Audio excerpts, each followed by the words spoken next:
This Talking Flutes podcast is kindly sponsored by Trevor James Flutes, making life sound beautiful. You can show them some flute love by following them on Instagram at TJ Flutes, Trevor James Flutes on Facebook, and at trevorjamesflutes.com.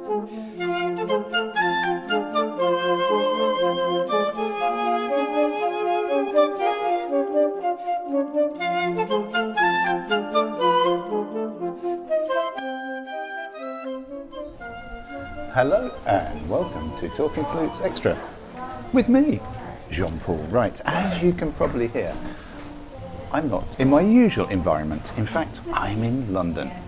I'm down this beautiful road called Chiltern Street, not far from a really famous English music shop called Howarth's, who sell oboes, bassoons. In fact, I think they sell all woodwind instruments, but they major on the things they make, which is saxophones and oboes and English horns. Right, you can probably hear someone whispering next to me. And the reason I've come into London today is one of my dearest friends and the ultimate flute nerd, and he won't mind me calling him this, Josh Johnson, has made an appearance here in London. And we can't let that go without having him on one of our podcasts, and I think this is your third. It is indeed my third. Yes. That voice is so deep. It's my professional voice. Yeah, it's your third appearance, and people love your podcast because you just come up with this information that bamboozles me. I don't think there's a flute in this world that you've never not tried, well, there's lots that you've never desired, but you have this ultimate love for Sankyo, but you also have a real great respect for other makers. Now, I'm getting on a bit, so I don't do New Year's resolutions. I try to think I can make changes during my life or during the course of a year. However, a lot of people, certain musicians I know, like to sort of have January the 1st as a time of change, a time of reflection. How about you? Oh God, absolutely not. No, I stopped making New Year's resolutions when I was 25, and it became very apparent that I would break them within 48 hours. I kept trying to not drink. That didn't last very long. I kept telling myself, well, this year I'm going to have a practice diary, and I'm going to practice 5 hours a day, and I'm going to write everything down. And no, I gave up. If it happens, it happens. If it doesn't, it doesn't. It also feels like a huge amount of pressure to put on yourself to say, I have to do this thing, or I'm just a giant failure at life. We all know we're not going to go to the gym for more than 3 weeks in January, and we're not suddenly going to turn into fitness models, and we're not going to suddenly practice so much that we end up winning a principal job in a major orchestra, and we're probably not even going to clean our house any more than we used to. So I think it's fun to pretend that but humans by nature, I think, resist change quite a lot. And I haven't changed. You're just I don't think that honest to the core. I really don't think that you can inflict that kind of change on yourself. I mean, some people can. Some people have incredibly strong wills, and good for them. I mean, I can barely make myself get out of bed before noon. It's what, 11, and it was a struggle for me this morning. I mean, you've got a lot. I'm sorry, I know you wanted me to be very inspirational. I never am. Coffee's good here, actually, isn't it? The coffee's wonderful here. So let's pretend. I'm very long in the tooth. You're long in the tooth, but not as long in the tooth as me. So if you look back, when you've made changes, certainly I think you're an annoying person, is that you play everything. I do.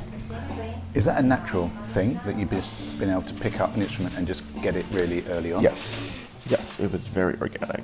Because as I'm sure you know, and anyone who's listening to this probably knows, my first instrument was actually the viola, which is sort of an accident. I moved to a new school. I had to, as part of general music class, had to take a listening aptitude test, got a perfect score, and they decided that the viola was the hardest thing that one could learn. I don't know if it's the viola jokes or the alto clef, but anyway, that's what I was stuck with, and it was fine. Like, I didn't find it tremendously difficult. I played the Telemann G major viola concerto in like 6 months. And then I wanted to be in band, so my grandmother bought me a clarinet at a yard sale for $60 or something. It was like a old plastic Bundy with masking tape instead of corks. And I just didn't find that very difficult, and so I thought, well, what else is there? And so I just kept taking instruments home from school. And by the end of, 6th grade, I was probably 12. I don't know what the equivalent of 6th grade is over here, but around the 12-year-old mark. I played everything that I currently play. It's all patterns. And I was a huge math nerd when I was a kid. It was very apparent to me that it was all just a series of repeating patterns. And I thought, well, any idiot could do this. Like, why are people so impressed by this? Because it's dead easy.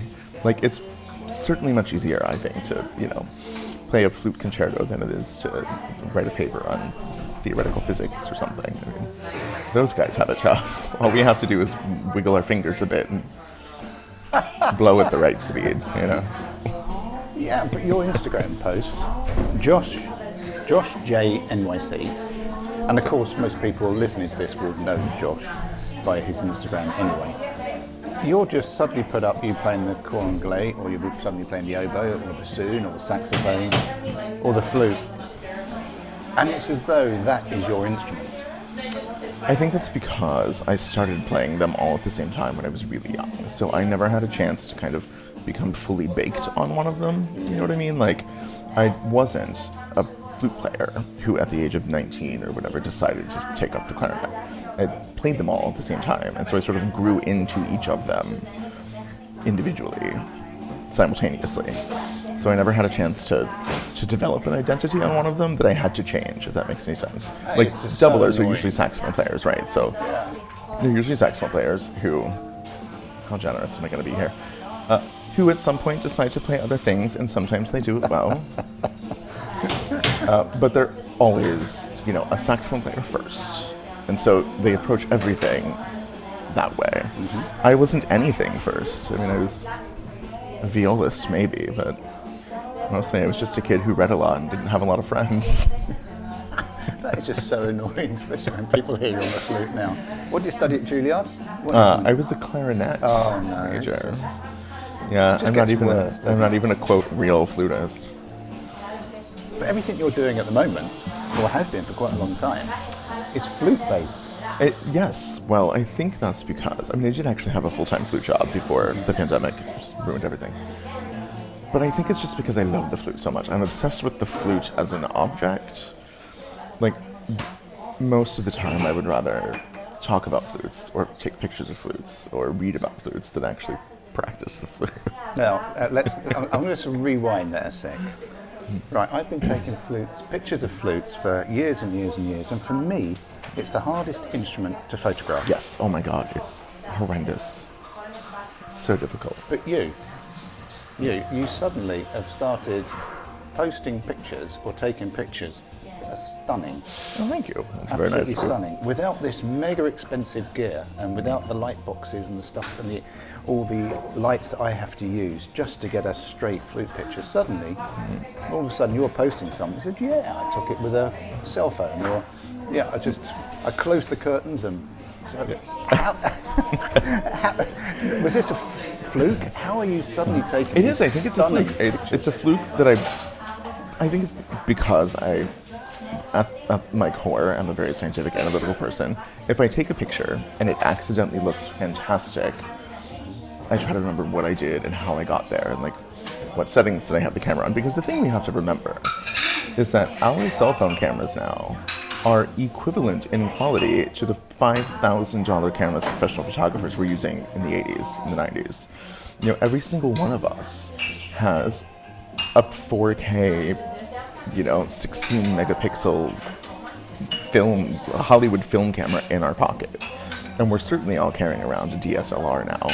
It's like anyone with a cell phone made in the past 5 years has basically a Canon 8D in their pocket, So just mess around with the settings. Everyone has a setting on their phone, whether you have an iPhone or an Android or whatever. If you go into your camera, there's a way to have manual settings where you can change everything, the f-stop and the shutter speed and the white balance. The white balance is really important when you're photographing instruments, I've been finding. Just play around with it. Just the photos that I've taken recently that I'm the most proud of were all accidents that came about from me just mucking about with all my settings. And I would set it to something, make sure I either wrote down or just made a note of what they were, and then took several pictures. if I didn't like those, I changed something else a little bit. I mean, it's like practicing, really. You just change tiny things incrementally, and eventually, it's not terrible anymore. You sent me a picture last night, and I said, how the hell did you take this? It was absolutely stunning. It was a beautiful Sankyo flute, and we'll talk about that in a minute. Taken at a sort of crisscross angle, black and white. The light was perfect. The detail was perfect. The black background was perfect. And the problem that people have with taking flutes is reflections. And the way that the curvature of the body would change what you're seeing. But this picture you sent over last night, it was though somebody had been taking photography for years. And you said, oh, I did this, and I honestly would have saved myself a lot of time if I had just taken a photography class 15 years ago or something. I keep thinking about it. I still might. I tried. Maybe that's my New Year's resolution this year, is to take a photography class. Right, you know what he said to me? He said, it was a very dark room. I put the camera on a tripod, put it on this setting, did it for this amount of time, and that's how it came out. So, of course, me being me, I thought, okay, I'll try it. So I go into my conservatory, drop the blinds, nice and dark, a little bit of light coming in. Did almost identical to what you said. That didn't come out. It was rubbish. And that was just stunning. And you have to go on Josh's Instagram page to see them. I mean, it is absolutely stunning. People actually frequently, lately, especially since I've become not quite as terrible at taking pictures of flutes, several people have been like, well, what are you doing and how do you... I really love flutes, and I think you can tell. I think it's like the photographs come out well because I really love these things. And I think that when you're photographing something that you have a really deep personal interest in, a deep respect for, and a deep love for, you look at them in a different way than a lot of people do. Okay, and I think it comes out. I mean, not that you don't love flutes. I'm sure the pictures were great. You're also the master of sort of underselling yourself. No. Let's go to one of my favourite pictures you've taken. The best head joint maker in the world, and the most beautiful head joint in the maker in the world, is undoubtedly Song head joints. Yes. Absolutely stunning head joints. And then just occasionally, on one of your Instagram feeds not so long ago, was this stunning picture of a lot of Song head joints. But not put in a sort of a normal sort of display fan. You have this way of being able to have inconsistencies within the picture, visual inconsistencies that draw you in, and it was just stunning. And I mean by visual inconsistency, if you've got about 6 head joints, the easy thing to do is to fan it out. Right. But that's boring. Yes, I've done that. It's fine. Actually, I will tell you what was happening in that picture, and I cannot take full credit for that picture myself. My best friend and duo partner in the States, Sherry McClayton, was visiting here for about 3.5 weeks, and he was with me that day at Just Flutes, and we were just taking pictures of everything. And he said, why don't we line them up sort of on a diagonal? And one of them started to fall as I was taking the picture. Oh, that's so if you look at the picture, it's the one on the rightmost side. It was falling because we put a little too much space between it and the next one. And I got a picture, so it was on velvet, and so it sort of fell very slowly. Because, there's all these engravings and it was sort of catching, but it was definitely falling. And that was the shot. There are hundreds of pictures from that photo shoot, and they are not all good. But that one the second I saw it in the camera, I was like, oh my God, this is going to be my greatest Instagram post ever. And it is. It is the first thing I've ever posted in my entire career as an Instagram obsessive that has gotten over 2,000 likes. And it's probably, I think we're looking at 2,500 soon. Like every single day I wake up and there are still dozens and dozens of likes on that picture. And it was that I posted it, over a week ago, 2 weeks ago, I think now. I don't know. It resonates with people, and I think it's because it isn't perfect. Like the symmetry isn't quite there. So let's have a brief. Also, the head joints are beautiful. Yeah, let's talk about the head joints before I go and get another coffee, because it's early in the morning. It is indeed. Oh God, it's dawn for me practically. It is, just for those of you who are listening. It's 11:13 a.m. No one should be not functional by this hour of the morning, except for me. So let's talk briefly about song Headjoint. Yes, let us. Absolutely. If you've never tried a song, and Oh my there'll be God, you lots of absolutely you, there'll be must. lots of you out here that won't even know the name Song. Tell us a bit about. So that is his name. It's not a name he came up with because you play music on him. His name is Youngchan Song. He's Korean, South Korean, and he was a jeweler. He still is actually. He's still. You can follow him on Instagram at Song Headjoint _salt jewelry. I think is his official Instagram account. And he's just a genius. And there's no other way to describe it. He can just look at a piece of metal and instinctively know exactly what to do with that particular piece of metal to get the most resonance out of it. He knows exactly how to engrave a piece of metal, because metal has a grain like wood does, but I don't know, he does things with head joints that I've never seen done in my life. And he also makes wooden head joints. He does, and they look strange. Some of them cool. look strange, but they Yes. sing. Yeah, they're just unbelievable. And he also makes a lot of his own metal alloys. Oh, does he? Yes. So he, and I don't know, to my knowledge, of any other flute maker on the planet that is using this one particular alloy that he came up with, which he calls 985 gold. So it's 98.5% pure gold, and then a little bit of something, I don't know, fairy dust or something. But it's like 23 and a half carat gold.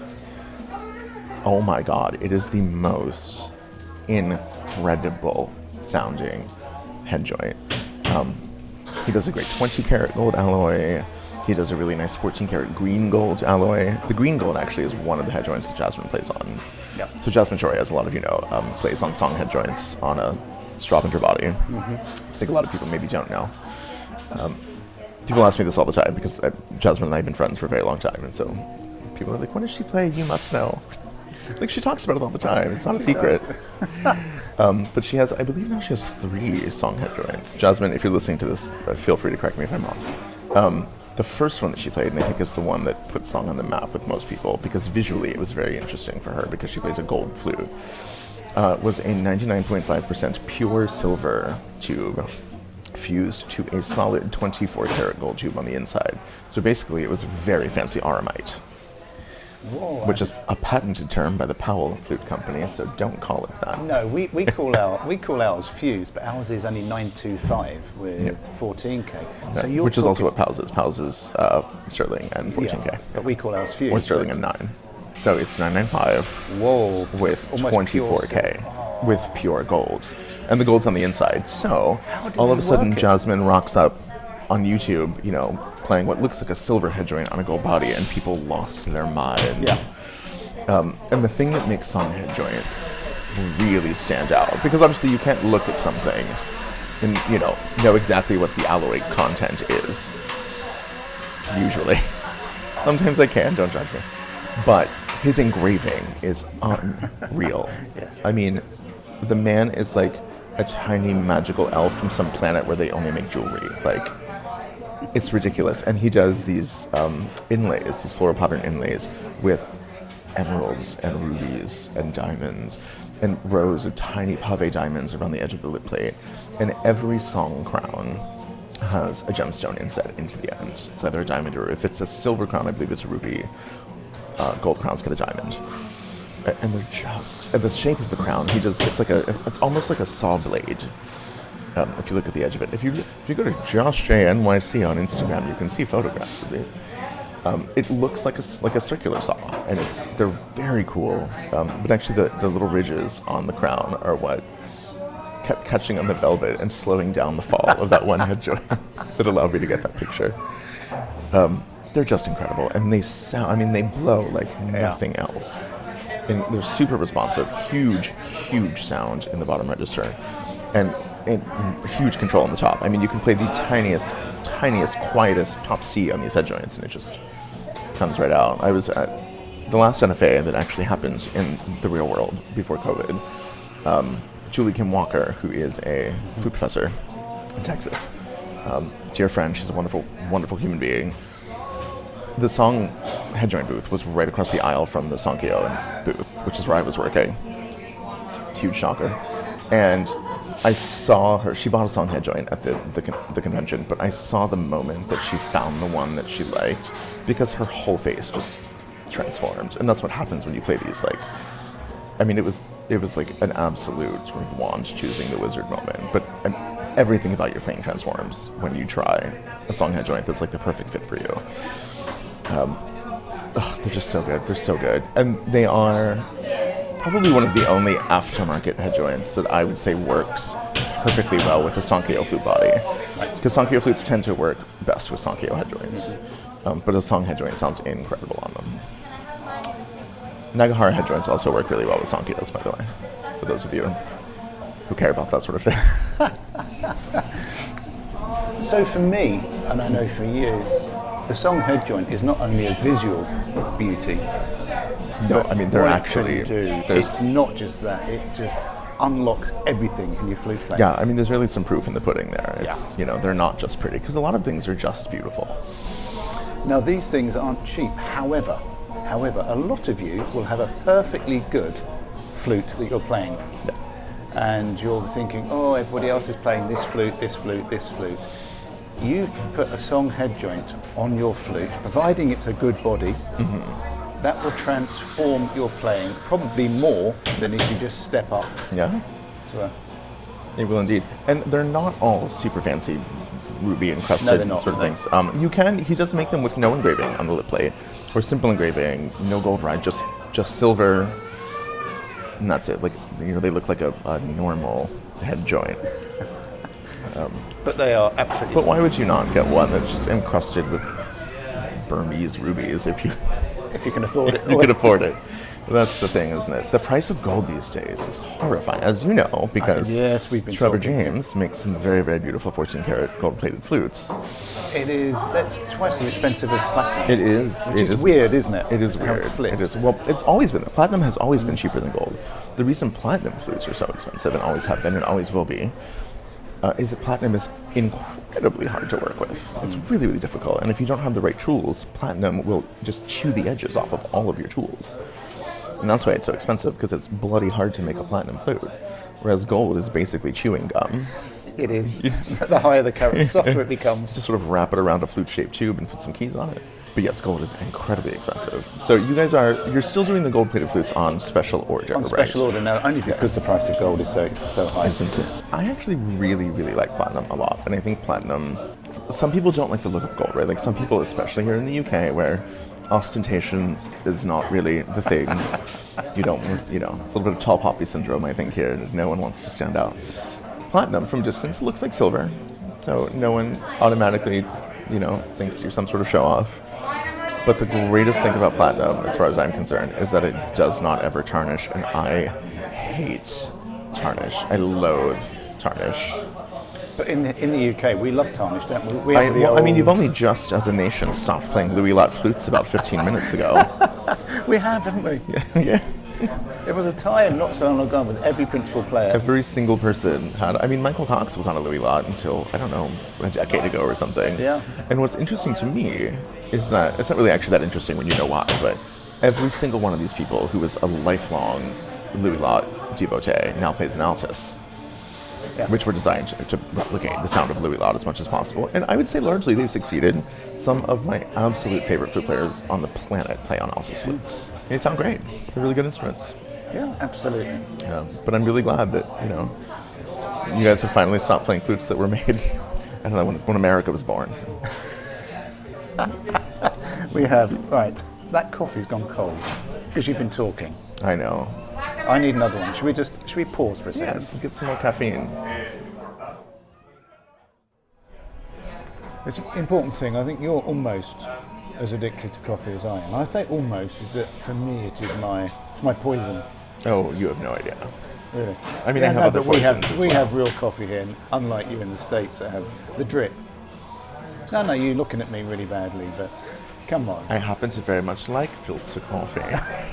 I, in fact, have a drip coffee maker on my kitchen counter right now, and I drink a minimum of one full pot of coffee a day. I make it very strong. You would like my coffee. really strong. Can you actually make a drip really strong? Oh my God, of course you can. You just fill the basket with coffee until it's almost full. And what comes out, there is no amount of cream that can lighten that to white. I've yet to be convinced, but... Yeah. I mean, I obviously also drink my own body weight in espresso every day. Which, to those of you who aren't here, is a lot of espresso lately, especially lately. So we did... Lockdown has not been kind to me. We did song Headjoints. Yes. In your life as a musician, your sort of still young life as a musician, you know most, if not every flute maker. You've probably played every flute that these makers have played. The variation, let's just look at the groupings. Let's look at the mid-range, you know, those that have started already and are sort of moving up to something. Do they need, in your experience, do they need to go up to something that has silver head or a silver tube? I think my own personal philosophy is that you should buy the absolute best instrument you can possibly afford. And you should, I don't know, at one point I would have said get as much solid silver on an instrument as you can, but a handmade silver-plated flute like the Sankyo 201 or the Muramatsu EX or the Altus 907 with a silver head joint will, I think, do you far better than sort of a factory flute with a full silver tube. Yeah. You know, those flutes are really, really good for people who just don't have a lot of money, because handmade flute, even the silver-plated ones, very expensive. I mean, the cheapest Sankyo was $4,000. Yeah. Because it's still fully handmade. I mean, there's no difference in the way it's made to a 24 karat gold flute. Same with Altus. You know, the 807 and 907 are every bit as carefully made as their 18 karat gold flute. You were saying last time we spoke that Sankyo make everything. Every single bit they make themselves. They do. They don't buy in. They just make every single bit. Even their own pads. They have a department where they make their own pads. And that's unique, isn't it? It is. Yeah, I cannot think of another flute maker that does that. Most flute makers, you know, and even the ones who sort of make their own springs, so they use like Pizzoni pads or Strawberry pads or something. Sankyo makes their own pads from scratch. So everything is completely handmade. And that's why they're expensive. Thank you. Oh, those are beautiful. New coffees arrived. But any handmade flute is going to, you know, there's an incredible amount of workmanship, but you're also paying for that, you know.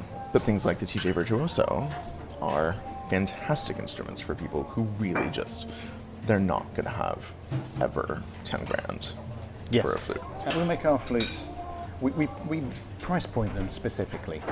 And we've had this discussion before, but I regard flute brands like you would do car brands. And, you know, there's Aston Martins and Bugattis and Rolls Royces. Which very few people have, but most people have a Toyota or a Nissan. Or a Ford, you know. Or a... Yeah. Exactly. And so we are in the... And we stay within this, the Ford, the Toyota, the Nissan sort of category, because that's where we fit. Ultimately, we're a factory-made instrument. Right. But we adore and appreciate the amount of work that goes into the Bugattis, the Ferraris, the Aston Martins, the flute world. And when you're talking about handmade, you are talking about buying an instrument that is made, each one is individual. So they're no two will ever play the same. Right. So when you're playing a handmade flute, or you're playing a song Headjoint, you have to play each one because there's a variation there, isn't there? Yes, and sometimes it's very slight. I do find Japanese flutes tend to be extremely consistent from one to the next, because that's sort of just a reflection of Japanese culture, right? There's precision, and there's a tremendous amount of pride in workmanship there. Not that there aren't in other flutes, you know, but I do think that with American flute makers, you will find much more variation between individual specimens of otherwise identical instruments. Like, you know, if you line up 4 just solid silver soldered tone hole Boston flutes from the same maker, every single one of them could feel like a totally different brand. I mean, there's a lot of that's really individual, and so you really have to play a bunch of them to find the one that's right for you. With Japanese flutes, I think that it's a little easier to just say, okay, I want a Muramatsu, I'm going to order one, and I'm probably going to like it. Got you. Yeah. Yeah, because you have a really good idea of what you're getting, because the standard of repetition in craftsmanship is so high there. And I think a lot of the big divide, I wrote a blog article quite a few years back about the difference between Japanese flutes and American flutes.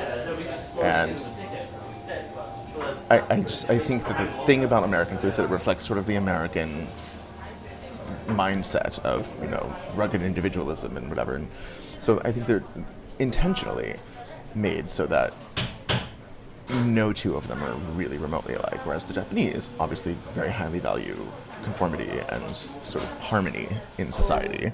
And so their instruments are also all made so that while, yes, there will be individual variations between them on a very slight level, if you pick up one of a group of 20 Altus flutes, it doesn't really matter which one, you're probably going to be able to play a concert on it that night. You know what I mean? So it's just reflections of the society that they're made in, which I think is super cool. And for those of you that have an instrument already, part of the New Year, New You could be, okay, I'm really happy with my instrument. However, when was the last time you had a COA? When was the last time you had the instrument serviced? Exactly. You may be thinking that you need to change it because it is not giving you what you want. People who think they need a new flute just have leaks. Their flute just doesn't work optimally. Yeah, well, the first thing you should always do when you think you need a flute is get an overhaul and see if you still think you need a new flute.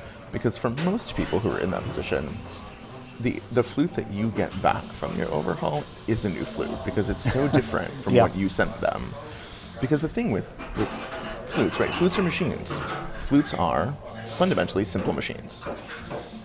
There's physical action that produces an outcome, and there's moving parts. And as with any machine in any industry, things wear down over time. And the flute has parts that are soft. Pads are not these sort of static, permanent, infallible things. They will change over time. And if you're not particularly careful with your flute, as a lot of young people aren't when they're cleaning them, they can tear. And so, but even if you take incredible care of your instrument, over time, tiny, tiny leaks will develop, and that'll change the way your instrument feels. Things become more difficult, it becomes less responsive, and then you think, well, I've outgrown this instrument. No, just get it fixed. Just take it to someone, shove a leak light up it, and just see what's going on. Not that I'm advocating for never buying new flutes, because I am in that industry, and I would like everyone to buy all the flutes. You would, but we're in January, and when was the last time you, our listeners, actually looked at your flute? I had a professional look at your flute, as you said, to see if there's any leaks. Because you're exactly right. When a flute comes back from an overhaul or a service, it not only looks different because it's been cleaned up, right, but every pad is seating. The feel, the springing, the tension has all been changed. And sometimes, over time, spring tension can get a little lax, and it feels different. And the number one most important thing that I would say to anyone listening who thinks that their flute isn't as good as it used to be, change your head joint cork. Yes. They are not, it's not a one and done permanent lifetime situation unless you get rid of your cork completely and switch to a Celestine Rexinator, which I highly recommend you all do. Yeah, Celestine resonators. Oh my God, the Rexinator. I will never, ever play with the cork again. Ever. And as someone who played for a living, 8 shows a week, I had to play the exact same thing, the exact same way. Switching from a cork in my head joint to the Rexinator changed my entire career. It's all of a sudden nothing was stressful about work anymore at all. There were no pianissimo high entrances that worried me. There was no amount of projection that I didn't think I was going to be able to get. Everyone should try them. Everyone should try them. Yeah, Celestine resonator. So cool. Just Google it, but it's find Stephen Clark, talk to him about it. Yes, because he actually had the... He's the reason I have one. Yes, on his alto flute. He had the alto flute. He has them, I think, now on all piccolo, C flute, and alto flute. Yeah, they're great. But yes, the cork dries out. And I think that a lot of people never think about the cork in their head joint. But over time, it will shrink because it dries out. And then your head joint will start to leak around the cork. And the first thing that happens is your extreme high register will not come out. You will just lose the ability to play like a top C one day. And that's because that's the day that your cork finally shrunk just enough that it's now leaking. And I may have played the flute for a long time, but the same with my very old LaFan is that it wasn't something wasn't quite right. And I said to Dave, I don't know if I've done something. Dave is our technical director. And he went straight to the head joint first. And he said, your cork's gone. Yeah. Because they dry. I mean, it's literally a chunk of a tree. It gets dry and it shrivels up. Change it. Change your cork. You should never have a cork that's more than, I don't know, if you play every single day, change your cork every year. Oh, really? Every year? Yeah. Well, that's the new year. Certainly not once every 10 years. Yes. New year, new cork. New year, new cork. As always, you have to change it. Josh Johnson, how lovely to catch up with you again in London. Now, we've just had quite a bit of coffee, more than two, may I add. And now we're going to go off for some lunch, aren't we? We are going to go. We're having some dim sum. We are. On Baker Street. And we're going to meet Sherlock Holmes with Bet. Oh, we're going to go see Bet French. We are. Beautiful I've actually she's a beautiful player. I've been a fan of hers for a very long time, so it's very exciting. Now we're friends, and which is sort of, I don't know, the story of my flute life is that I tend to just befriend the people that I idolize. Which I think makes people think I play better than I do. You and Mihi Kim, Professor Mihi, Professor Mihi, you know everybody that there is in the flute world. So I do. If there's somebody that plays the flute and Josh doesn't know you, you're not really playing the flute because Josh knows you, or Mihi knows you. Yes. Oh God, Mihi. And Mihi actually has a very special flute herself. She does. It's a prototype. I mean, if you follow her on social media, you know that she plays a platinum flute because she is at Platinum Flute. She plays a platinum Miyazawa with gold tone holes and silver keys. Is that the only one that's been made, is it? It is the only one in that particular configuration. And there's a special kind of solder, I think, they were trying out for the tone holes. But it's an incredible instrument. And she sounds really good on it. So if you're listening, hi. Oh, she'll be listening. Hi, Mihi. I promise I'm going to come to Paris very soon. And we're going to go drink all the coffee. As you do, as flute players do. As one does. Everyone's in Paris. God, aren't they? They are. Mihi's in Paris. Patricia Nagel's in Paris. Claire's just done a podcast with Patricia, yeah. Oh, she's lovely. Daniela. Is Daniela in Paris? Daniela Mars is in Paris. Yeah. Rachel Umbridge. Rachel. Yeah, Rachel. Oh. You've done a podcast with her, right? We've done a couple with her on the wonderful. She is one of the coolest people in this entire industry. Yeah, Grammy nominated now. Yeah. Singer, dancer, model, fantastic flute player. And her band Rose Away again. I mean, you think I'm annoying. My God. She's talented and stunning and nice. It's almost offensive, really. And on that bombshell. Je t'aime, Rachel. On that bombshell, let's go for lunch. Let's go have lunch. Talk to you soon. Wonderful to catch up with you again, Josh. And lovely to speak to you too, everybody. Until we speak again next week, may your week be musically fulfilling. May your high B be particularly flat. And your low C very sharp. Goodbye. Who could ask for anything more? Bye. Bye.